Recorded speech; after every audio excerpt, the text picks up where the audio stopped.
You're listening to Dramas Over Flowers. This is an episode of What's Up in Dramaland with Saya, Anissa, and Boromir.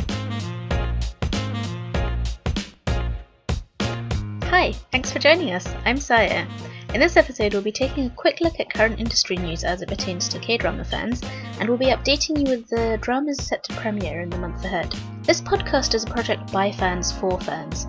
If you want to be a part of making that dream grow, there are a whole lot of ways you can help. You can share our episodes on fan sites and social media, talk about the podcast to your K-drama loving friends, or leave a review on iTunes or whichever app or platform that you use to listen to us. And if you want to help us keep our lights on, you can check out our Patreon page at patreon.com/dramasoverflowers. Finally, you can get in touch with us with your thoughts and ideas.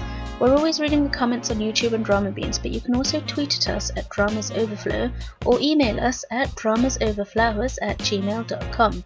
And that's it from me. Enjoy the episode and tell us what you're looking forward to. Bye. Hi everyone, this is Saya. This is Anissa. And this is Parma. So this episode we open with not the happiest news. Everyone is shook. Yeah. I know, we just found out last night that Song Joong-ki and Song Hae-kyo are getting divorced, which is really sad. And we're not gonna speculate about anything. We're just saying that it's big news and we feel bad for them. And I hope that, maybe it's a foolish hope, but hopefully people won't give them too hard of a time. And internet comments are trash. That's all I have to say. It kind of feels like they just got married yesterday, but I think that's why the reaction is a bit big. I didn't know I was invested in their relationship at all, but turns out I was a little. But I just hope that they both come out of this. I don't know, I'm just psychologically intact and that things are amicable between them and that the internet just leaves them alone, which is unlikely to happen, but yeah. So unfortunately, as is usually the case, it seems that the female partner is getting more of a backlash online. So I just hope that she's okay. And I do wish people knew when things were not their business and just didn't. Yeah, unfortunately that is never the case with humans. So, but the next story, I don't know if I would call this a happier story, but it's a story that makes me feel slightly vindicated, I guess. I'm sure everybody knows by now, a few days back, or depending on when this is published, maybe a couple weeks back, Yohan stepped down as the CEO of YG, kind of in the aftermath of all this Burning Sun, prostitution scandals, and then the drug scandals. And so he's no longer in charge, but it's doubtful that he's actually not going to have his fingers in the pie anymore. Yeah, he's one of the owners, isn't he? Right. He still owns probably the majority of the stock of the company. And the kind of a concerning thing is that a lot of people are saying that they want to boycott YG artists, which is not only K-pop artists, but they have a lot of actors and just people that we love. A lot of people that we love who are YG artists. There's actually been a petition from citizens in general calling for a boycott on them. There's also been news of several of YG's artists trying to leave and go to other agencies as well. So I guess it's like a sinking ship that everyone's trying to somehow That's true. Yeah, and also, I mean, a sinking ship, and you can't blame them, but I also wonder if maybe some of them had been experiencing a toxic work culture, but they couldn't leave because of their contracts, and maybe now they have gained enough cause for them to be able to break their contracts without paying a penalties. Yeah. So maybe they're taking this opportunity to leave, because I know there are some high profile people that have left YG in the last few years, and maybe that's why, who knows. Oh, and I just wanted to shout out our friend Remy, who has been a guest on the podcast multiple times before. She wrote a really good piece over on Soul Beats about the moral dilemma of whether to boycott the products of a company that you dislike when there are artists that you love. So give that a read. Yeah, we'll link it below. Yes. And then sort of related to that, Joon-young and Jong-hoon are going to have a joint trial for their sexual assault charges. And there's also a police officer that's been indicted for kind of covering up that during the 2016 case, for covering up the evidence that apparently was available at that time, which they claimed got lost. And Seungri has been forwarded to the prosecution on 7 charges.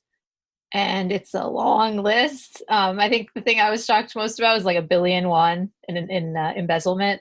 That's a lot of money. Yeah. But it's a long list. It's on the internet. You can read it if you're interested. So any thoughts on these? I kind of just grouped them all together because they're part of this like giant cluster of nastiness that's been kind of festering for the last month or like snowballing and collecting more and more gross stuff as it goes. But yeah, it's nice to see the process actually. I mean, nice in not that sense, but at least it's a process that's continuing to turn up actual evidence, and there's prosecution actually involved. Some guys are actually in jail. Though I do have that unhappy feeling that there are sort of bigger fish that are just getting away. Yeah, like the people who were using that VIP room in the Burning Sun Club to like rape underage girls. Well, they had mentioned like, you know, very rich people and politicians, and I mean, there's been no mention of them getting a trial. So, because as much as these guys deserve all the punishment that is coming their way, I don't think it's the beginning of all the people who are doing it. Mm-hmm. Yeah, and it just, as dramas have taught us, punishing like the most famous faces just like soothes the public. Yeah, placates the public rage, and that's what they're focusing on doing at this point. Yeah, I used to think that was so unlikely and far-fetched, and now now you know better, having watched all of the dramas. Basically. The thing that I always find interesting is that like the dramas are written by drama insiders. It's not like, I can't remember who said this. There was a woman who said that she never wrote about crimes that had not already happened. Like, she didn't want to be responsible for putting into the world something new that no one had ever done before. So every crime she ever wrote in her, I think it's a drama writer, I'm not 100% sure, it had happened somewhere somehow. So like when you think about the fact that it is drama insiders who are writing these like really wild stories, I always feel like it comes from a place of, I mean, industry knowledge, right? As in there's a seed of truth in there that plays out somewhere. It's always interesting to me to look at it and think how much of this is based in truth and how much of this is just, you know, wild fiction.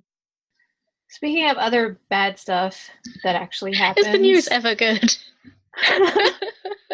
There is some good news, which I am going to mention at the end to make our moods lift. So there, like, we've been talking about Spycams for a while, and there was a staff on a variety show who placed a hidden camera in the dressing room of Shin Se-kyung and Bomi, she's a K-pop star, but I can't remember the name of her group. And so he was just sentenced. So I think this might be the first case where a man was sentenced for like spying on like celebrities that we know. And this happened pretty recently. So I'm wondering if the fact that, you know, like the case seems to have gone through pretty quickly is partly in response to how angry people have been. And the fact that it was celebrities rather than... That as well, yeah. So, but I mean, this happened in September 2018, so it's definitely been a while. He has been sentenced to 2 years.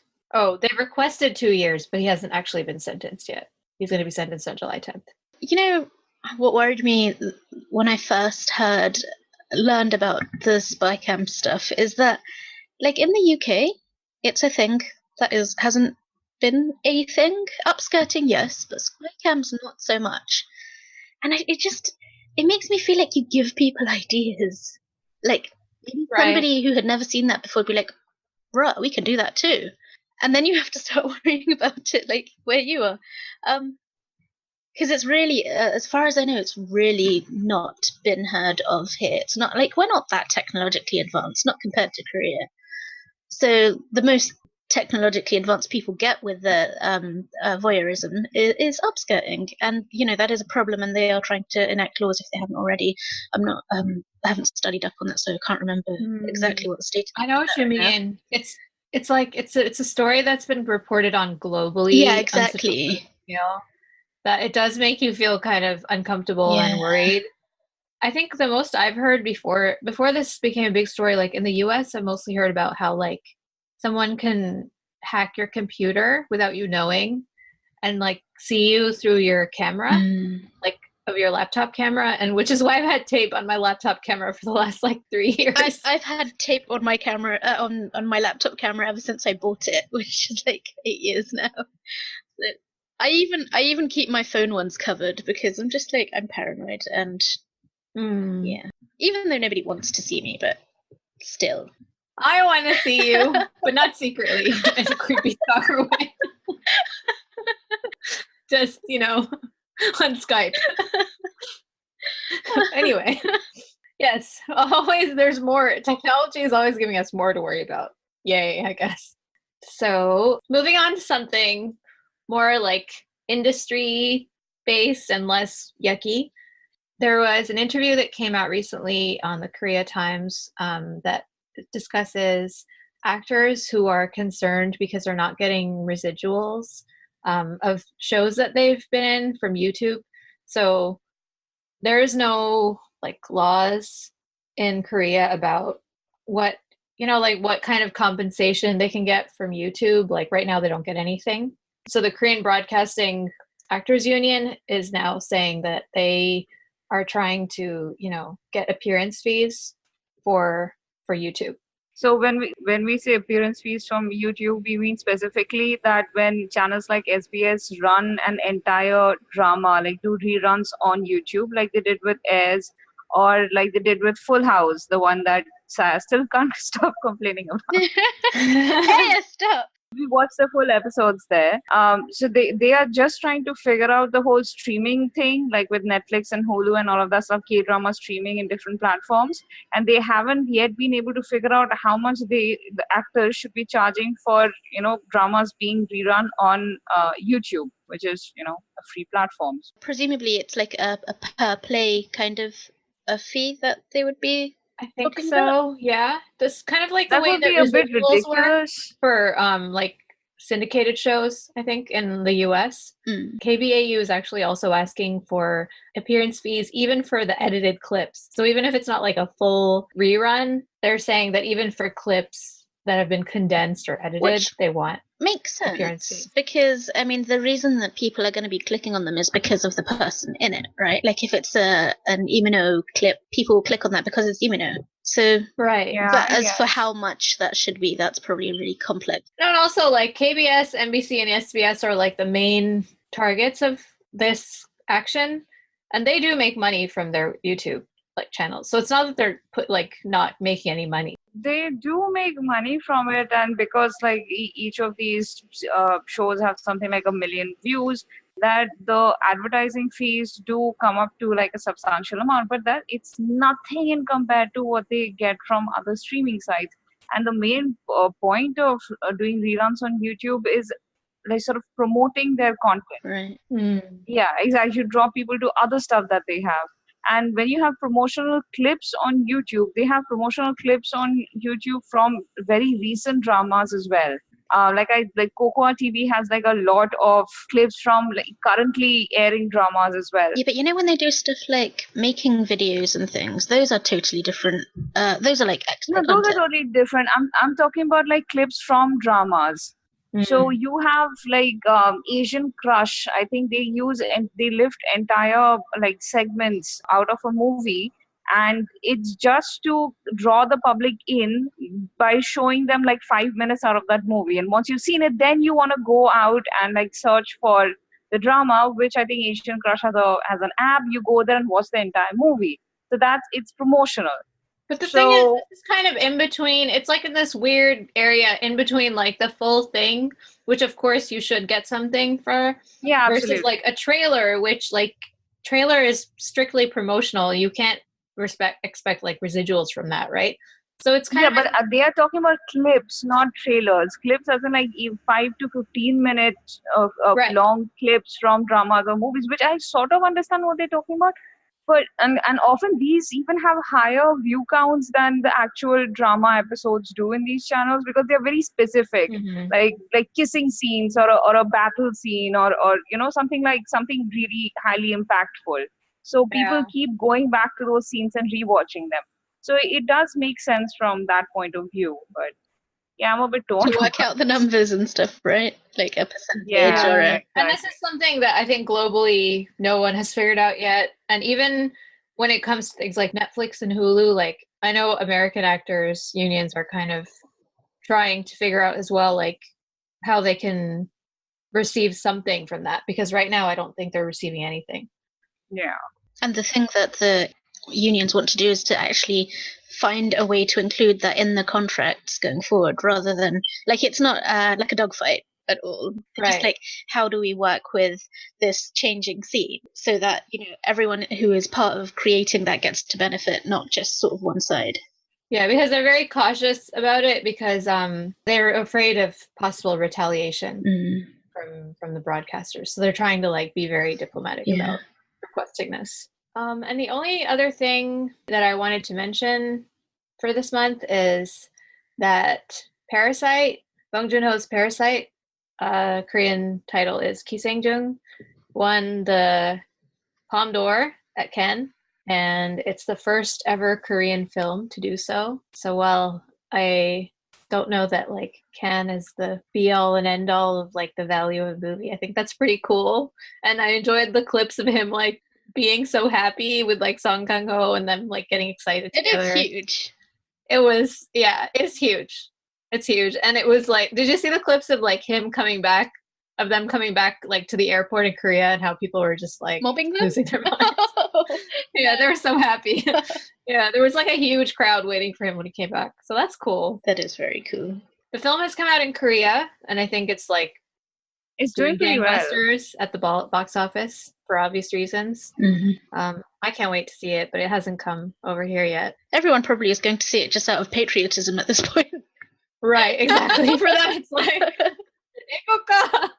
I found a really funny story, though, in relation to this, which is that Parasite has been featuring in North Korea's propaganda against the South, because it's like, I don't think it's a spoiler to say that this movie talks about, like, the terrible conditions that the people are living in right now under, like, neoliberalism and late stage capitalism in South Korea. So like North Korea is using this as like, oh look, you think that their society is so great, but really this movie is showing you how miserable their lives actually I feel are. like they should use clips of Train to Busan or something for that as well. Yeah, I mean, it was just such an interesting, unexpected twist that I wasn't expecting. So just wanted to share that. So yeah, that's all the news. I did want to quickly mention that there's a Russian crime show that's being remade in Korea. It's called Silver Spoon. It actually has a different name in Russian that I don't know how to pronounce, so I'm not going to. But okay, no, I'm not going to. I have no idea how you pronounce it. But that's fun. Not sure how it will be. I tried to watch an episode of the Russian. It didn't have any English subs, and I didn't understand anything, so I can't give you any kind of report on whether that's going to be good or not. But looks like a cop drama. Yeah, it's about a chaebol who gets dumped in the police department to work because he's a good for nothing or something like that. But I don't think I would watch the original, but like this sounds like it would be ripe for a K-drama right, exactly. And it turns out that he has a knack for the work. So actually, it sounds fun and interesting. So I'd definitely check out the Korean one. But yeah, sounds like a fun fish out of water, like poor little rich boy who like can't be spoiled anymore. I always enjoy those. Yeah. So upcoming in July. There are a lot. As usual, we'll do this in chronological order. So starting with July the 1st. Is there like a premiere nearly every other day? It's crazy. So Designated Survivor, which has a randomly appended 60 days on it, which I don't think the original does. So that's on TVN. It's 16 episodes. It's a Monday, Tuesday drama. And this is based, it's a remake of the ABC Netflix show where a low-level cabinet person becomes the president of the US. So in this case, the environment minister leads the country through crisis for 60 days after everyone else above him in the chain of succession has been killed in a terrorist attack. You've got that starring Ji Jin-hee, Lee Joon-young, and other people I don't know. Yeah, we do know Kang Hana though. Oh, I don't. Oh, okay. Well, she's cool. I don't remember her, but I love Bae Jung-wook. Bae Jung-wook is amazing. Also Ho Jin-ho, if we're going to mention the main cast. So I don't know who a lot of these people are. I've never watched Ji Jin-hee, I know of him, but I have not watched him. So the only person I really know here is Lee Joon-young, and he's always good. Ji Jin-hee was Kim Nam-joo's tortured husband, estranged husband in Misty. Right. Yes, he's very like square-jawed and like stereotypically politician looking. So I mean, it's a good casting. He's also a very good actor. Like he has the charisma to pull off like president. So what's the talent behind the camera like? Okay, so the cast is really solid. They've all got very strong credentials, but the director's last primetime drama was Mira's Choice, aka Marrying Him If You Dare, which was really a dog's dinner because of the direction. And I don't know, the writer-director team there was really... I mean, not only because of the direction, but the directing was not helping. It was not a good show. No, it was I still have, I have bad, what do you call, residual resentment for that show. I agree. Like, I don't think about it often, but when I do, it gives me, like, shudders of rage. I can't believe what I watched the whole thing, and I don't know why. I watched the whole thing, too. That last scene, I was like, you're just giving us the middle finger Are now, you aren't serious? you? Yeah. That show. Yeah, it still makes me angry, as you can see. Yeah. So next on July the 5th is Love Affairs in the Afternoon, and that's on Channel A. There's not a lot of information about the episode count or when it's going to air. Oh no, there is. What day is July the 5th? That's a Friday? It's my birthday. Is that your birthday too? Yay, I think we had this conversation every year. Every time I'm like just derailing the conversation by saying what the date is. I'm sorry. Let's get back to the drama. That's also Ji Chang-wook's birthday, which is also my sister's birthday. That's right. It is his birthday too. And it is a Friday. So I guess this would be either a Friday, Saturday, or a Friday once a week. It's difficult to say. I don't know. The cast is interesting. So you've got Park Ha-sung and Lee Sang-yeop and Ye Ji-won. But I'm not so sure about the storyline. So you've got Park Ha-sung's character who moves to a small city because of her husband's new job. And it's an adultery drama. She works at a mart. Right, okay. Yeah, it's an adultery drama. I mean, that's the gist of it. Like, she meets a new guy and she cheats on her husband. That's right, and this is based on a Japanese drama called Hirogao. I'm not sure how you pronounce that. But it's a straight up adultery drama. I'm not really into those. And I read the premise for the Japanese drama, and that seemed even more crazy. So it actually seems like the Korean one seems a little bit less wild. That's not the right word. It seemed a little bit more toned down than the original. So if that's your cup of tea, it is not mine. Yeah. Next on the list would be the day after, July the 6th, OCN Watcher. That's a Saturday-Sunday drama. This one looks cool. So this is Han Suk-yu's return to TV since Romantic Doctor Teacher Kim, which was in 2016. And, it's going to be he's going to be great, even if the drama's not. But the drama looks pretty good too. Because it's got the director of Forest of Secrets and Memories of the Alhambra attached. Not so sure about the screenwriter. So the screenwriter's previous project was Good Wife, and before that, Spy. So one good, one bad. Not sure where that leaves us. But the story is about a trio of people whose lives have been destroyed by a tragedy. And then they somehow sort of all end up working for an internal affairs investigation team to look into this tragedy. So Han Suk-kyu is an elite detective, of course, and he's brilliant at his job, and he sort of moves from his original area of interest into anti-corruption work, and he becomes the chief of that team. And the other two people who are involved in that tragedy, they sort of end up on his team.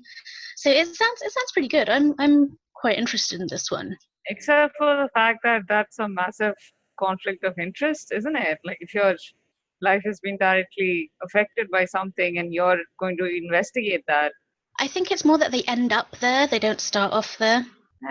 Yeah, but that's the thing with dramas, and that's how it differentiates from life, right? Like in life, you look for people who have absolutely had nothing to do with an incident to investigate it, and in dramas, it's always the people directly affected by an incident who go investigate. I mean, yes. Have you watched a drama that deals with psychology in any way?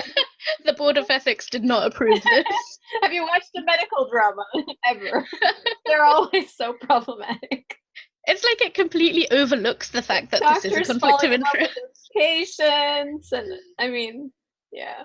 Also, want to shout out that Kim Yeon-ju is my girl crush. I love her so much. It's nice to see her getting a high-profile drama after, like, I feel like it's been a long time since she's been done anything other than a family drama. So, didn't she do something quite recently? Did she? Maybe it's just that I didn't watch it, but the last couple of things I saw her were in family dramas, like weekend family dramas. But anyway, I love her. So I'm actually really excited about this next one, Level Up. It's airing on July 10th on, well, excited might be an overstatement. It's on like MBN, so who knows what the quality is going to be. But it's 12 episodes, which is my favorite drama length. Yeah, perfect. And it's got Sung-hoon and Han Borum in the leads. And Saya said in our notes that this sounds like a low-budget version of Strong Woman Do Bong-soon because, like, he's coming into the game company to, like, restructure and save it from bankruptcy, and she's, like, a game designer, and, like, they're going to butt heads, obviously, and then fall in love.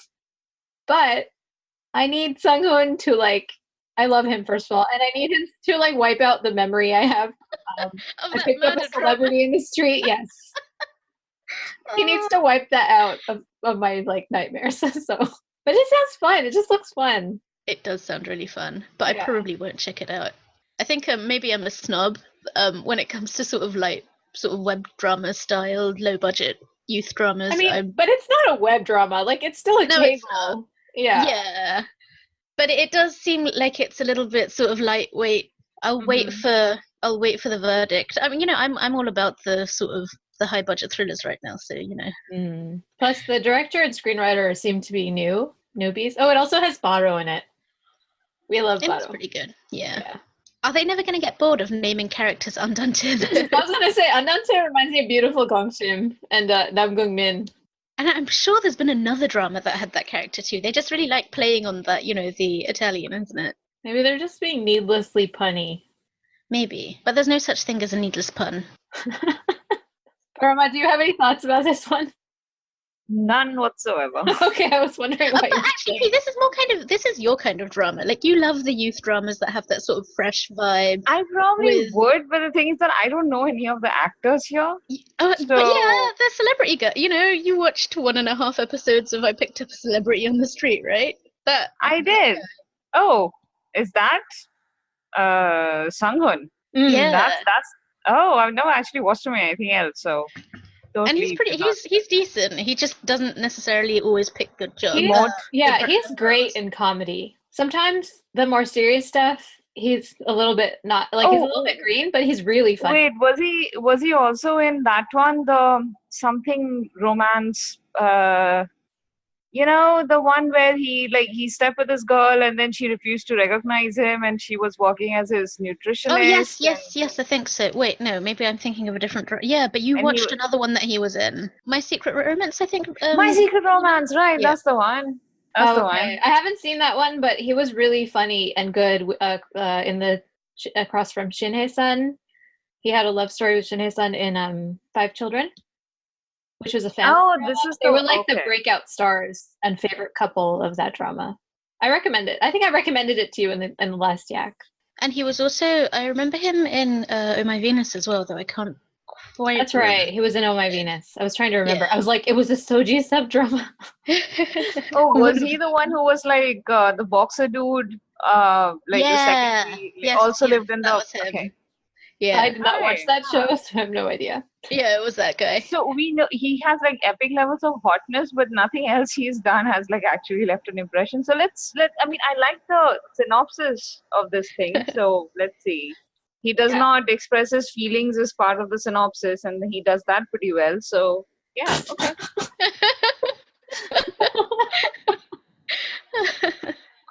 Well, why not? That was cold.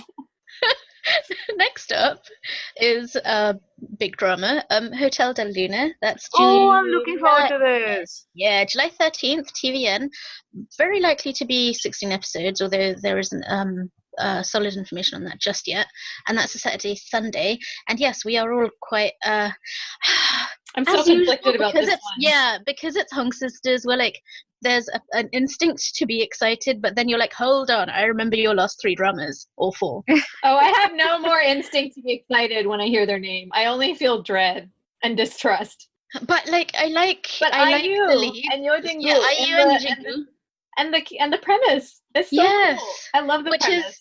Which was, I mean, this whole premise was like sort of the precursor premise for Master's Sun, and it, you know, Master's Sun developed in the way that it did, and then so this whole concept has been sort of shelved until now. So they've reworked the original premise they had, which is having, what is it, like a haunted hotel? It's a hotel for ghosts. And the IU is the hotel CEO, and she's cursed to manage that hotel because of a sin that she committed many centuries ago. And Yojin-gu obviously will come in and disrupt that somehow. And that sounds awesome. But I do have reservations about Yojin-gu when it comes to, like, he's a great drama Romance. actor. Yeah, but I don't think I he's agree. I don't Like, is think he's any got of us watching romance. Absolute Boyfriend? No. No, but I am watching The Crowned Clown. No, Crown Clown was amazing, and it's Where a he is drama amazing, again, like you said. You're right, but the thing is that none of us, and we loved him in Circle. But He's the fact amazing that in none of Circle. us are watching Absolute Boyfriend, even though we all like Eugene, And Reunited Worlds, which a lot of people, you hear what people are saying, and you're like, maybe not. Like, I think the only time he actually did pretty decently with a romance was Orange Marmalade, and again, romance was not like the. I mean, I Point of suppose the it was drama, kind of yeah. central, but yeah, anyway, the teenaged romance thing he did well, but mature romance he just hasn't reached that. I feel like with young actors, you have like they have a turning point. Like there's a point where they can't do it, and then there comes the drama they can. Which you can speculate. Maybe it's about having their real life experiences that like give them that insight or something like that.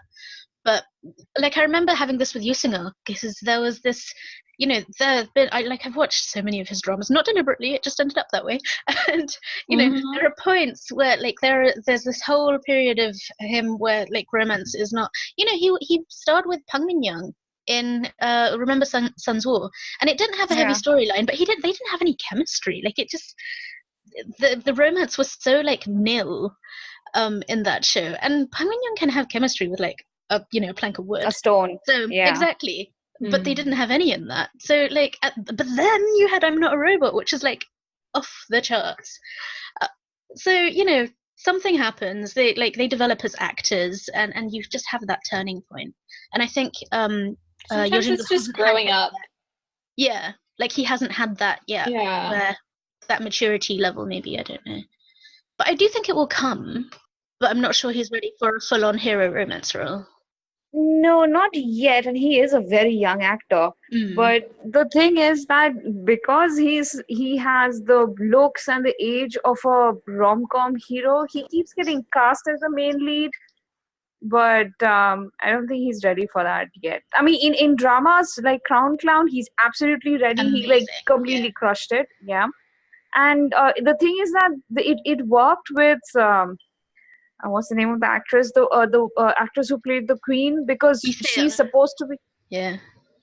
They are supposed to be reserved and sort of like distant and respectful of each other. So the romance there worked, For me, at least, it worked. It might not have worked for other people. Plus, in a But saga, like, you can buy people being put in these, like, situations that in our modern society would be, like, way too mature for them, but, like, that was just how society was. Like, you could have people getting married when they're both, like, 18, and maybe they weren't mature enough to handle it, but, like, that was just life, and they didn't have, you know, like, they just had to deal with it. Whereas, like, in this day and age, you're not gonna buy, like, you know, radio romance's heroine. Oh, yeah, being I was what thinking of she Kim is. Seon that entire Yeah. time. So, and it's like with a lot of these child actors, right? They're put into these because they have so much The experience. and they're moment they so turn beloved. 18, they're pushed into those roles. Yeah.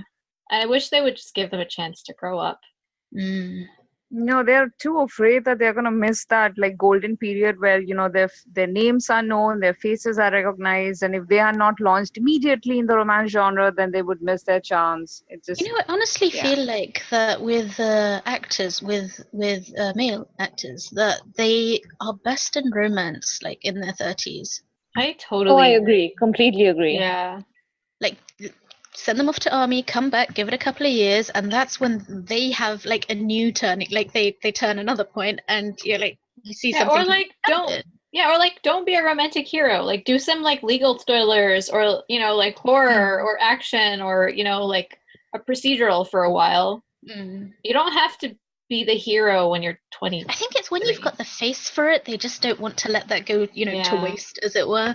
And like with Yojingo in particular, because his voice is so deep, it's like He does. it has the Plays- illusion of yeah. maturity where you know he's so young, but he He sounds looks older than so he much is. older. He's been Yeah, looking exactly. like he was in his 20s since he was like 15. Yeah, exactly. And he's like shut up as well, so he's like really tall now. Yeah. Yeah.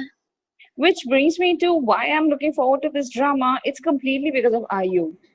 Yes. It's just that in the well, no, seriously. So I was watching this sort of like a collage of drama. She has this thing on Netflix where she's I've been you meaning to guys watch have to. that. Persona, Yeah, right? it's actually Oh, Persona. yeah. It's actually really good, and I've just been watching her music videos and listening to her songs recently and stuff. And I like her and her music and her performances in the videos. I love So her with voice. that in mind, huh? Her speaking voice. I love it. Yeah, her speaking voice is really nice. So with that in mind, I kind of thought back to the only experience I've had of IU was your Scarlet Heart. But then recently I started watching My Adrashi, and Oh. she's actually really good in that. So with all of those factors sort of like counted, I'm actually and the final trailer that I saw was actually really good of Hotel de Luna. So yeah, I'm a little optimistic. I'm not that optimistic about the romance angle, but I'm hoping that the whole, cursed spirit angle works out well. Cause Yeah, her character yeah. sounds really interesting, and she can definitely pull it off because, like, if you look at, you know, she went from doing Dream High, she surprisingly plays like prickly, kind of grumpy characters really well. Like, I don't know if you guys watched The Producers. She played like a pop idol who's like Kim Soo-hyun is in love with, but she rejects him or something. Or no, maybe he rejects her because he's in love with Gong-hoon. Yeah, that's what it was. But yeah, she was really good. Oh. I watched her in Pretty Man with what's his name? I watched that too. Jang Suk. That was not Oh a good drama. no. That was a total No. waste. That She was she was cute in it, but heartbreaking. that was a rubbish drama. Oh yeah, it was, Yeah. it was a hot mess. No, it was just a mess. Man, I mean- miss Jung Kyun like Hwang Tae-kyung, okay? Oh, he's always gonna be young, Hong Tae-kyung. Yeah. So the next I drama, wish he had remained Hwang Tae-kyung and not done any of the drama subsequently. Just stop there. I mean, he's Yeah. basically Hwang Tae-kyung in his music career. So you could just follow his music career instead. He is like super chirpy, okay? In real life, that is not Hwang Tae-kyung. Oh really? I've never watched any of his Yeah, and he can never catch a break in real life as well, so that makes That's me true. really sad for him. Yeah, exactly. All right. The next drama is airing on July 17th on KBS, and it's 32 half-an-hour episodes. It's called Justice, and it stars Choi Jin-hyuk and Son Hyun-ju, and it's about a star lawyer and a owner of a construction company. So that's Choi Jin-hyuk is a lawyer, Son Hyun-ju is the owner of the construction company, but like he's really corrupt. So they're both kind of corrupt, I think. Like the lawyer is always defending like elite rich people and getting them off, and then the construction owner is just like funneling the cases to him. Yeah. So then they come across some like case of like actresses disappearing, and they team up. So it's pretty cool because you've got like Son Hyun-ju's kind of being a bit of an arch villain, and Choi Jin-hyuk, who is so much better doing dramatic roles than some of the stuff he's had recently. Oh, I completely agree. I think he should just not because he can't do romance, but he just is so much better when he has some sort of heavy roles. Like his best roles, I think, Tunnel and Pride and Prejudice. It's interesting because like I've only seen his earlier stuff when he like couldn't really act, and I haven't really seen his more recent things. So I have watched Devilish Joy, which I hated. Like I loathed. But it actually did pretty well apparently in ratings, so what do I know? I highly recommend Tunnel. And if you are in the mood for something quite dense that you need to pay a lot of attention to, Pride and Prejudice is excellent. Okay. But it's dark. Yeah, I think I watched like 2 episodes of that and then I just didn't like it, so I dropped it. It is very dark, but Tunnel, you would like that. Tunnel is on my Netflix queue. It's a good one. Yeah, Tunnel is high up there. Oh, but fun detail about this is that the writer of this is the same writer as School 2017 and Sassy Go-Go. And this is adapted from a webtoon as well. I'm sold. Yeah, exactly. So I'm like, I'm going to watch this. It sounds pretty solid in terms of who's working on it. So it's a good one. Okay, next up is Class of Lies, which is July the 17th on OCN. So Wednesday, Thursday, 16 episodes. This is a Hye-kyo and Song drama. So he's back. This time he's on the other side of the law. So he's a lawyer. Of course, he's an elite lawyer who only cares about money because why not? And so he kind of hits rock bottom after a bad case, and to sort of gain his reputation back, he takes on a murder case at a high school, and he sneaks into the school, going undercover working as a temp teacher. And that sounds really interesting. And that's all we know about that, I think. But I'm quite sold on the premise. Yeah. He gets involved with a PE teacher. Yeah, do you know who that actress is? I haven't I haven't heard of her. Okay. Yeah. Sounds pretty interesting. Yeah, it sounds cute. Next is Doctor Detective, airing July 17th on SBS. 32 half-hour episodes. It's got Park Jin-hee and Bong Tae-gyu, and they're both doctors, and they're going to uncover the truth related to like industrial accidents and diseases, like things that are caused, like harm that's caused to people from industrial sites. And there's like a large conglomerate that's trying to cover something up, and they try to like, expose that. So it looks melancholy and it sounds kind of heavy to me. Yeah, but it's pretty real lifey. So it's very real lifey. Yes. The poster kind of reminded me of Mother as well. So if it's anything like Mother, it would be amazing. The directing looks high quality from the teasers. Also looks like it's going to be really depressing. Yes. Melancholy. Extremely. Oh, yeah, we are really encouraging people to watch this. I mean, some people love melancholy. Yeah, if that's your thing, go for it. Personally, real life is melancholy enough, but whatever makes you, whatever floats your boat. Yeah. Well, the next one sounds interesting. Yeah, so the next one's a sageuk. It's called Rookie Historian Gu Hae-ryung. It's July the 17th on NBC. No information about the episode count yet. That's set. It's set in the early 19th century, and you've got Shin Se-kyung plays the rookie historian, and she's a female historian, which is pretty exciting premise, I think. And she's looked down on because of her gender, and she ends up being involved with the prince. This kind of sounds a little bit like Splash Love drama version. Maybe, but I'm so excited. Like a female historian as the heroine. I mean, I don't love Shin I'm not. Sik-young, Yeah, I was gonna say I'm not excited about Shin Sik-young, but the story sounds great, and the director is the same director as Solomon's Perjury, and that was Amazing. Yeah. amazing. Yeah. Yeah, I guess we'll have to check it out and come back, report back. Yeah. Yeah, and I saw a few what do you call those posters that they release of the actors, like the close-up shots, The and character posters. yeah, there are some really pretty people in this Yeah, drama. it's very pretty. It looks very pretty. Yeah. Did you guys know that Ji-sung was going to be in a drama? Yes. This one took No, me by what? surprise. I didn't. So I this mean, one I know is- now because I was. Oh doing- yeah, I mean until this, I was like, I had no idea Ji-sung was going to be in a drama. So he's back, and this drama is called Dr. Yohan, and this one comes out on my birthday. 32 half-hour episodes, and he's an anesthesiologist, arrogant of course, genius of course, and this is his co-star is Lee Se-young, you know, the queen from Crown Clown, which seems a bit young. Why do they always cast him She's his resident, which is also like. I'm so Yeah. happy that she's getting love so many her. opportunities. I love her, but right? I'm not in love with the pairing. Yeah, no, she's very young for him, but That's true. Yeah. I loved his pairing with Han Ji-min in Familiar Wife. yeah. Underrated show in my opinion. That show is so good. That show is on my list. It's high on my list. I started watching it, then stopped, but I totally didn't go back. Oh, also, other fun fact. Did you guys know that Lee Se-young was a child actress? Because I had no idea. Yeah, I did. I did. Yeah, I think I And did. she's know only 26. Wow.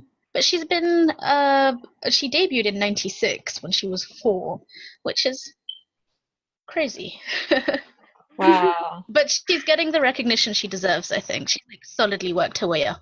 She's Really exactly good. as old as Yeah. my sister is. It's weird. Oh. Oh, and the writer did hide Jekyll and Me, which is like, I don't know about that. Oh no, that was good. bad. That was bad, yeah. Like trying to be diplomatic, saying not so good, and you're like, bad. No, but I was like actually expecting good stuff from it, so I went in super excited, and then it was really bad. So Yeah, I was excited for like the pairing and the premise, and it was just a mess from episode 1. Yeah, I watched one episode and then I was like, nah, Hyunbin's still not for me. No, I mean I love Hyunbin. I just Then I didn't. the show was The show was no. It was at the same time as Kill Me Heal Me, and like they were just so very different. I watched And both I could- premises yeah. and I picked Kill Me Heal Me, and I've never regretted my decision. And I was recapping Kill Me Heal Me at that point as well. You so were? it's like, Oh my gosh, that's I only have limited time, and I am giving it to Ji-sung. such a good show. Such a good show. Still my favorite Ji-sung performance. Yes, is. absolutely. Performances, I should say. Many performances. All of them genius. Oh. All right, so the next drama is A Moment at 18. And oh, it's youth drama. Yeah, it's a youth drama, July 22nd on JTBC. And it's about 18-year-olds who are lonely. And the main character is Ong Sung-woo, who I've not heard of, but I think he's an idol. And Kim Hyung-gi and Shin Sung-ho are like 2 students at this school who like he transfers to their school. On Sung-woo does, and they like meet each other, and I think they're like 3 lonely souls who need friends. And so they like all meet each other and become friends, and it just sounds really like wonderful and kind of heartwarming. And I believe in JTBC youth dramas. Yeah, and it's the same writer as Girls' Generation 1979, which which we love. Yeah, it was just the you guys perfect loved. youth drama tone. I actually didn't finish it, but I loved what I saw. I finished it. I really loved it. Oh, I need to get back I to think it. I really don't like that era, like when they like recent historical types. It's just like 70s, 80s. They just don't work for me. But this sounds like it's modern, so I'm actually quite excited about this as well. Like JTBC. The reason that the reason that 1979 worked for me was because it acknowledged how restrictive that era was in Korea, but also showed how people lived within it. Because people, like, no matter how bad a situation you put people in, if they have to live there for generations, they will adapt and they'll find small happiness sort of like inside that Yeah. period. So this is the kind of drama I like where it's not just depression and unhappiness and that is all there is. Like, this is like average humans living in an era which is oppressive, and you can see Right. the oppression. Yeah. Yeah, it's grounded in its period and it's realistic, but it's also true to life and, And like emotionally Yeah. realistic as well. exactly. And the girls had like a really good relationship there, which I loved. Yeah, the friendship between the two girls was my favorite part, honestly. It's so good. So I guess we'll be watching this one. Yeah, I hope so. I'm traveling a lot in July, so I don't know how much I can. Well, dramas can wait. It's not like, time which waits for no man or woman. Dramas wait for us all They do. in massive mountainous stacks that will never be got through in this life. Yeah, exactly. Choose carefully. It's probably just as well to not have time while it's airing, so that when it finishes, you can decide whether it's worth it or not. Yeah, exactly.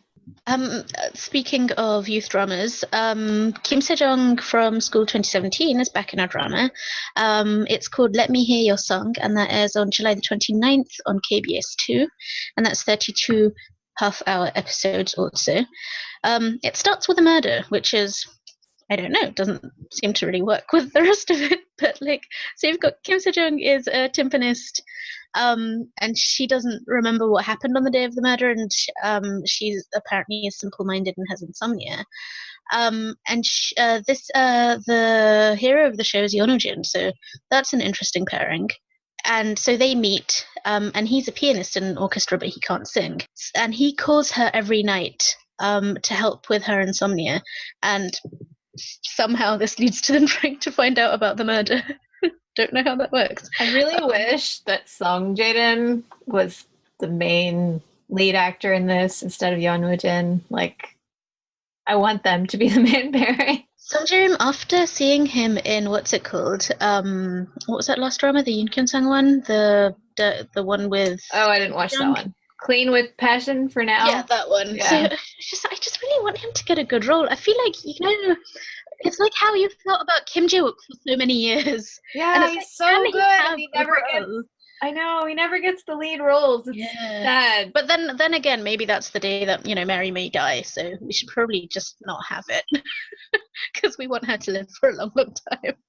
Mary is Song Jae-im's #1 fan. Yeah, we need For her anyone to who doesn't know. Oh, dude, you guys scared me. I had no idea what you were talking about. There's only one Mary when it comes to Song Jae-im. Yeah, she would die of happiness. You type in Song Jae-im on Google and you will get one of the autofill options will be like Mary. Are you serious?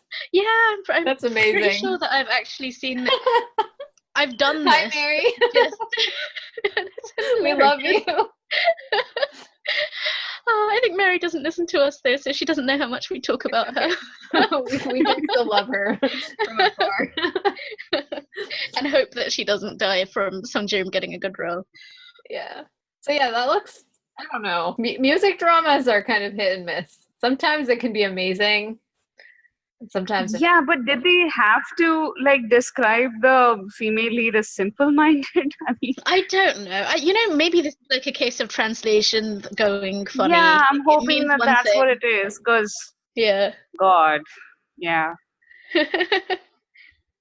I never trust these summaries to begin with because nobody knows where they come from. Nothing to do. Yeah, we don't know where they come from. They often have nothing to do with the actual drama. I think half the fun of doing upcomings is just us trying to figure out yeah, sort of and trying to figure out from these summaries whether you want to watch something, and then it comes out and it's nothing like what the summary said it would be. I think Hot Blooded Secretary is still my favorite. Oh God, that one. Okay. Next is Welcome to Life. Just for your reference, welcome to, as in the number 2 life. Apparently that was very important to people who titled it. And it's rain. It does make sense, given the premise.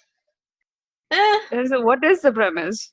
So he goes in. He's a hotshot lawyer at a top law firm, of course, and he's the best, of course, and he's only cares about winning, of course. But he gets into this car accident, and then he gets sucked into a parallel world. So two lives. And in that parallel world, he's like a prosecutor who is, very strict about the law, and he's married to someone who, in his actual life, in his original life, he broke up with 10 years ago, and that's played by Im Ji. So this is like that Nicolas Cage movie called The Family Man. Oh, I don't know. Oh God, I have not watched that. But of all people, man, you had to bring up Nicolas Cage. Yeah, that's never a good sign. Like 15 years ago or something, where he's like this really selfish guy, and then he has like a car accident or something. He wakes up and he's like married to the woman that he loved like back in the day, and like they have kids, and he has like a happy family life. Yeah. Anyway, that was. Yeah, I'm curious about whether this means that he's like whether he exists in his original world, or whether he just sort of shifts world lines and just ends up in this other universe where his previous self doesn't not actually exist anymore. It has an alternate title, which is maybe a bit more illustrative. You Only Live Twice. So these parallel universe dramas seem to be a thing, recently. I really like the concept. I haven't seen it. Yeah, Lee Min-ho is probably going to be in one soon, right? Yeah, that's Kim In-suk's next drama. I'm pretty excited about that one. Well, with that's not soon. Min-ho and Kim Go-eun. Yeah, it's not for a while. And that's probably just going to be like fully pre-produced, and then it will release with enormous fanfare, probably, like in late winter or something. Yeah, we'll definitely be talking about it, I'm sure. But my interest P that this is from the writer of Beating Again, which I think P watched. I don't think. Yeah, I did. Which was kind of like cracktastic. It was terrible, but also wonderful. Oh. I agree. I'm still actually on. Oh, you both watched 14. it. Oh, okay. Yeah, I'm watching it with my mom, which is why we're on episode 14. I'm like, we haven't had a chance to finish. Ooh. Oh, really? Okay. No, not that. I'm just like, you got to episode 14.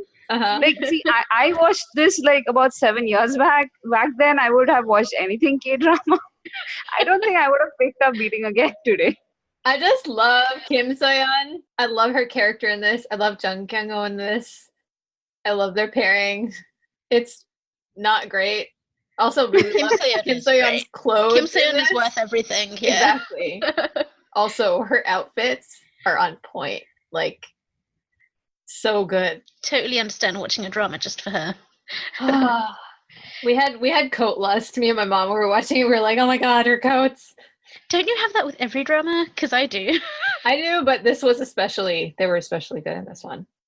So anyway, speaking of Jung Kyung-ho, When the Devil Calls Your Name. This one sounds kind of on creepy. July 31st. I don't know if I'm going to watch this, but it definitely sounds like it's going to be a hit. Like, it sounds like it's going to be a hit, honestly. So it's basically about this popular songwriter who sold his soul to the devil. But the devil is like waiting to get paid now because the contract is up. But now he's trying to like find a way to extend his contract. And Jung Kyung-ho plays the guy who's the songwriter, and Park Sung-woong plays the devil. So I mean, these actors. That's a good pair. Oh, and weren't they together in Life on Mars? They were. So it's a reunion after Life on Mars. That was a good pairing. Yeah. I mean, I didn't see Life on Mars, but I can imagine that it would be a good pairing because they're both amazing. Both of them, yeah, exactly. But there seems to be like a whole moral conflict angle to this thing. Like, he learns that the way he got his success was by taking away somebody else's talent in life. So he tries to. I think I'm gonna watch this. This is sounding really, really good to me. So the initial promos didn't have that part about Miso, so that actually makes me want to watch it more, to be honest.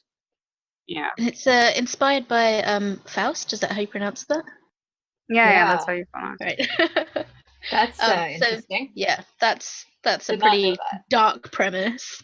Sounds very like for literature nerds. Which I think I'll check it out. Yeah, but I am a bit leery of devilly things. I'm not really a devil person.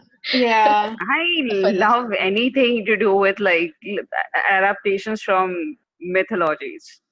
I'm totally down for this. You have to report back and tell us whether we should watch let it us or know not. if it's worth watching. Okay, done. The cast is absolutely like top notch. This is going Cast to is be amazing. Yeah. And it's TVN, so it's definitely got money behind it. Right. Yeah, and it's TVN, so it's definitely going to be dark. Literally on the screen, you mean, or like the Both. Yeah. Both dark lighting and dark in like everything. I really do hate it when the lighting is dark, though. I know. Yeah. I feel like JTBC is bad about that too. Yeah, OCN too, and of course when it's dark, it gets really grainy, so you can't even see anything. Yeah. Speaking of JTBC, take the last one, Saya. Last one, we're finally here. So this one doesn't have an air date as of yet, and this is called Melo Suits Me. And this is about a trio of best friends, Chon-hee, which is quite exciting to see her back. I think the last time she was in a drama was Argon, with the late Kim Ji-hyuk.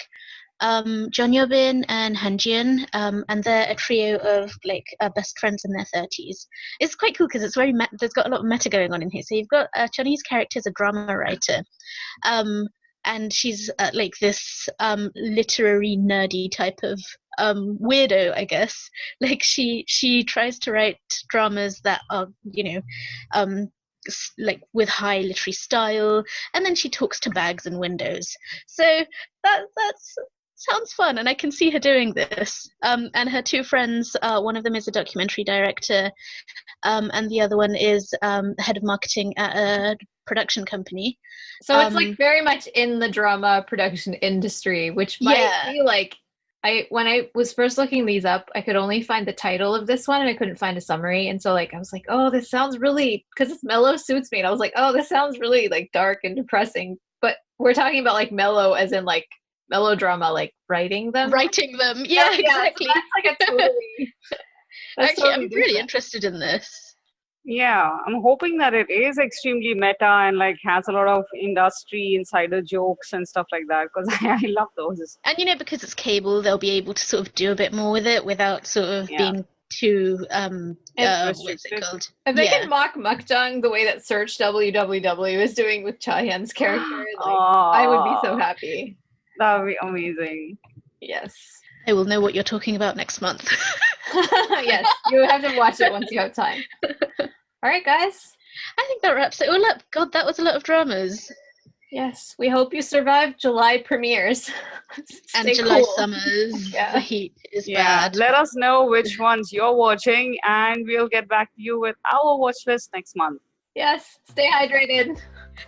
I'm worried that we will end up not watching any of the new shows just because we're trying to catch up. We're always we're gonna watch this for sure, and then the next comes around, we don't watch them. We try.